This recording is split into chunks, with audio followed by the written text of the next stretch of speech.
தான் கஞ்சி காய்ச்சி கூடையில் வச்சு தலையில் சுமந்துக்கிட்டு உன்னை வகுத்தில் வச்சுக்கிட்டு என்னை இடுப்பில் ஏற்றிக்கிட்டு ஒரு கையில் உப்புலையான பிடிச்சிக்கிட்டு 2 பஸ்ஸு மாதிரி மதுரைக்கு போய் கிழவனை பார்த்து கஞ்சி ஊற்றி கொடுத்துட்டு இருக்கிற ஒரு வாரம் 2 வாரம் புறக்கி ஆயாட்ட கொடுத்து பண்ணும் பாலும் கொடுத்துட்டு திரும்ப பஸ் ஏற வந்தா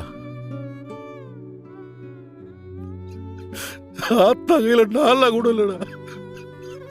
டேய், ஒரு புள்ள தச்சு புள்ள கையில் 2 பிள்ளைகளை வச்சுக்கிட்டு ஆட்டோ 1 ரூபா கேட்டிருந்தாலும் மதுரையில் எவனும் மாட்டம் இருக்க மாட்டான்.